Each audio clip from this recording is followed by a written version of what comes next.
रूस के खिलाफ यूक्रेन ने इंटरनेशनल कोर्ट में दायर की याचिका। नरसंहार के लिए रूस को बताया जिम्मेदार।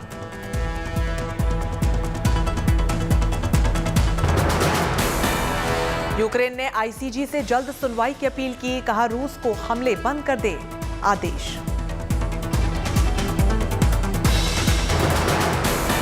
अंतर्राष्ट्रीय जूडो महासंघ ने भी पुतिन के खिलाफ लिया फैसला। आईजीएफ के अध्यक्ष और राजदूत के पद से निलंबित किया।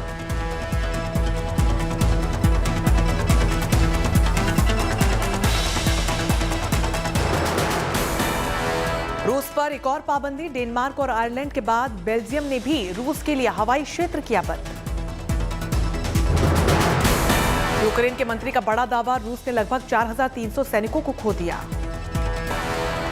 चलिए जीएनटी एक्सप्रेस में आगे बढ़ेंगे। भारतीय दूतावास ने नई एडवाइजरी जारी की। भारतीय छात्रों से ग्रुप में रहने की अपील की है। रोमानिया और हंगरी से छात्रों को लाया जा रहा है भारत। यूक्रेन से बाहर जाने के लिए छात्रों को ट्रेनों से सफर करने की सलाह। यूक्रेन हंगरी के रास्ते से भी लाए जा रहे हैं भारतीय छात्र। विदेश मंत्री एस जयशंकर ने हंगरी के विदेश मंत्री से बातचीत की। एयरलिफ्ट से चौथी फ्लाइट में 198 भारतीयों को स्वदेश लाया जा रहा है। आज दिल्ली एयरपोर्ट पर पहुंचेगा एयर इंडिया का यह विमान। ऑपरेशन गंगा के तहत 240 छात्रों को लेकर दिल्ली पहुंच रहा था तीसरा विमान। बीते 24 घंटे में 709 छात्रों को वापस लाया गया भारत। रूस यूक्रेन जंग को लेकर बड़ी खबर। रूस ने शांति बहाली के लिए यूक्रेन के साथ बातचीत की पहल की और अपना प्रतिनिधिमंडल बेलारूस भेजा। यूक्रेन के राष्ट्रपति ने रूस के ऑफर को ठुकराया। कहा बेलारूस की बजाय कहीं और की जाए बात। बेलारूस के कई नेताओं ने यूक्रेन के राष्ट्रपति जेलेंस्की को रूस की वार्ता पेशकश पर गौर करने को कहा। खार्किव और सुमी के बाद कई यूक्रेन के दूसरे शहरों में भी रूसी सैनिकों के घुसने की खबर। यूक्रेन के चेरिनीव इलाके में स्थानीय लोग रूस की टैंकों को रोकने के लिए सड़क पर उतरे। लोगों की भीड़ ने टैंक को घेरकर आगे बढ़ने से रोका। कई जगहों पर रूसी सैनिकों के वाहनों को यूक्रेन के आम नागरिकों ने आग के हवाले कर दिया। राजधानी कीव में रूस के खिलाफ आम नागरिकों ने उठाए हथियार। कहा अपने देश की रक्षा के लिए हैं तैयार। यूक्रेन में बड़ी संख्या में आम नागरिक हो रहे हैं सेना में भर्ती। देश की रक्षा के लिए उठा रहे हैं हथियार। मिस यूक्रेन ने भी देश की रक्षा के लिए उठाए हथियार। सोशल मीडिया पर हथियार के साथ तस्वीर हो रही है वायरल। यूक्रेन ने अपने नागरिकों को सुरक्षित स्थानों तक पहुंचाने के लिए शुरू की निःशुल्क ट्रेन सेवा। फर्स्ट कम फर्स्ट सर्व की बुनियाद पर मिलेगी सेवा। रूस यूक्रेन की जंग का चौथा दिन। यूक्रेन की राजधानी कीव पर रूसी फौज ने कब्जे का किया दावा। कीव से 40 किलोमीटर दूर पेट्रोलियम बेस पर हमले के बाद से आग की लपटें उठती हुई आ रही हैं नजर। बीती रात कीव पर रॉकेट और मिसाइल से हमले होते रहे। राजधानी कीव धमाकों की वजह से धुआं। यूक्रेन ने अपने लोगों से अपील की है कि वो अपने घरों की खिड़कियां बंद रखें। सुरक्षित स्थानों पर चले जाने की भी अपील। खार्किव में भी रूसी सेना के घुस जाने की खबर। यूक्रेन ने भी किया जवाबी कार्रवाई का दावा। जंग के बीच यूक्रेन को मिली विदेशी मदद। अमेरिका के बाद जर्मनी ने भेजी 1000 टैंक रोधी मिसाइल। अमेरिकी राष्ट्रपति बाइडेन ने कहा रूस पर लगें और सख्त पाबंदियां, नहीं तो होगा तीसरा विश्व युद्ध। रूस को झुकाने के लिए पश्चिमी देशों का बड़ा दाव चलाया। ग्लोबल बैंकिंग सिस्टम स्विफ्ट का हथियार। 600 अरब डॉलर के लेन देन पर निशाना। खुद पर लगी पाबंदियों से तिलमिलाया रूस। रूस ने कहा जब्त की जाएंगी पश्चिमी देशों की संपत्ति। रूस ने यूक्रेन के खिलाफ युद्ध लड़ रहे अपने सैनिकों के प्रति जताया आभार। कहा जाबाज सिपाहियों की तरफ से अपनी जिम्मेदारी का वहन किया गया।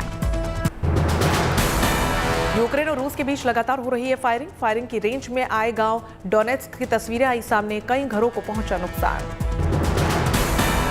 चेरिनोबिल के आसपास तैनात रूसी सेना की सैटेलाइट तस्वीरें भी आई सामने। सैटेलाइट तस्वीरों में आसमान में काले धुएं का गुबार। यूक्रेन पर रूसी हमले के बाद लोगों में अफरा तफरी का माहौल। बड़ी तादाद में लोग यूक्रेन से पलायन को मजबूर। पोलैंड की सीमा पर भारी भीड़ इकट्ठा हो रही है। रूसी हमले के बाद कई दर्दनाक तस्वीर आई सामने। बच्चे पैदल चलकर सरहद पार करते हुए पड़ोसी देशों में ले रहे हैं शरण। जॉर्जिया में रूस के हमले के खिलाफ लोग सड़कों पर उतरे। लोगों ने यूक्रेन का समर्थन किया। पुतिन के खिलाफ की नारेबाजी। यूक्रेन से लौटी 15 लड़कियां हैदराबाद पहुंची। इन लोगों को भी रोमानिया के रास्ते वापस लाया गया। सुरक्षित घर वापसी के लिए सभी छात्राओं ने सरकार की मदद का शुक्रिया अदा किया। देश वापस लौटने पर भावुक हुई छात्राएं। ऑपरेशन गंगा के तहत अब तक 709 भारतीयों को लाया गया देश। रोमानिया से भारत लाए जा रहे हैं यूक्रेन में फंसे लोग। मुख्यमंत्री शिवराज सिंह चौहान ने यूक्रेन से लौटे बच्चों से फोन पर की बात, जाना उनका हालचाल। दिल्ली स्थित मध्य प्रदेश भवन में समुचित व्यवस्था के भी दिए निर्देश। यूक्रेन से लौटे छात्रों का सूरत में फूल देकर किया गया स्वागत। बच्चों का स्वागत करने सूरत के सर्किट हाउस पर गुजरात सरकार के मंत्री और भाजपा नेता रहे मौजूद। रूस यूक्रेन युद्ध से खेल जगत में आया भूचाल। फॉर्मूला 1 के बाद रूस से चैंपियंस लीग फुटबॉल की मेजबानी भी छीनी गई। यूईएफए चैंपियंस लीग का फाइनल 28 मई से रूस के शहर सेंट पीटर्सबर्ग में प्रस्तावित था। रूस के यूक्रेन पर आक्रमण के बाद यूएपीए ने मेजबानी को किया रद्द। यूईएफए चैंपियंस लीग का फाइनल सेंट पीटर्सबर्ग की जगह फ्रांस की राजधानी पेरिस के स्टाड डे ग्राउंड में खेला जाएगा। एक दिन पहले ही फॉर्मूला 1 ने भी रशियन ग्रैंड प्रिक्स को किया कैंसिल। 25 सितंबर से रूस में आयोजित होने वाला था फॉर्मूला 1 रेस। रूस यूक्रेन संकट के बीच इंटरनेशनल ओलंपिक कमेटी ने सभी साथी फेडरेशन से की अपील, रूस में आयोजित होने वाले सभी स्पोर्ट्स इवेंट्स रद्द करें। यूपी में 5वें चरण का मतदान जारी। 12 जिलों की 61 सीटों पर हो रही है वोटिंग। 5वें चरण में दोपहर 3 बजे तक 46.28% हुआ मतदान। सुबह 7 बजे से शुरू हुआ मतदान। लोगों में दिखा जोश, मतदान के लिए घरों से निकले लोग। यूपी के प्रतापगढ़ में दिखा मतदाताओं में जोश। सुबह से मतदान के लिए कतार में लगे नजर आए लोग। मतदान के बाद मतदान चिन्ह दिखाते हुए भी नजर आए लोग। कहा विकास के लिए किया मतदान। काशी के कलाकार अभिजीत चक्रवर्ती की अनूठी अपील, लोगों से नृत्य के जरिए कर रहे हैं वोट डालने के लिए अपील। मतदान केंद्र पर सैंड आर्ट के जरिए मताधिकार का दिया गया संदेश। लोगों को मताधिकार के प्रति किया जा रहा है जागरूक। सुल्तानपुर में लोकतंत्र का पर्व मनाने पहुंची 96 साल की बुजुर्ग महिला। मतदान कर खुश नजर आई बुजुर्ग। ये बुजुर्ग महिला हर चुनाव में करती हैं मतदान, लोगों से भी करती हैं मतदान की अपील। प्रयागराज के मतदान केंद्र पर बनाया गया सेल्फी पॉइंट। मतदान के बाद सेल्फी लेकर अन्य मतदाताओं को जागरूक करने का है प्रयास। यूपी के बस्ती इलाके में प्रधानमंत्री मोदी ने किया रैली को संबोधित। कहा कि ऑपरेशन गंगा चलाकर हम यूक्रेन से हजारों भारतीयों को वापस ला रहे हैं। पीएम मोदी ने कहा वैश्विक हालातों पर है भारत की नजर। ये समय जात पात से ऊपर उठकर राष्ट्र के साथ खड़े होने का। हमें हर हाल में अपनी सेनाओं को आधुनिक बनाना होगा। देश को आत्मनिर्भर बनाने के लिए खुद को खपाना होगा।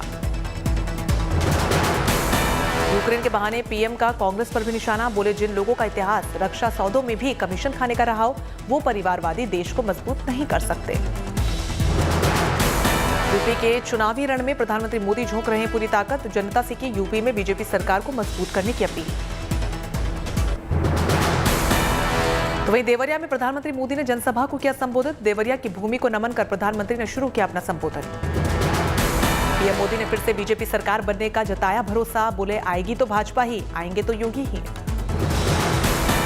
और हर तरफ एक ही गूंज है, आएगी तो भाजपा ही, आएंगे तो योगी ही।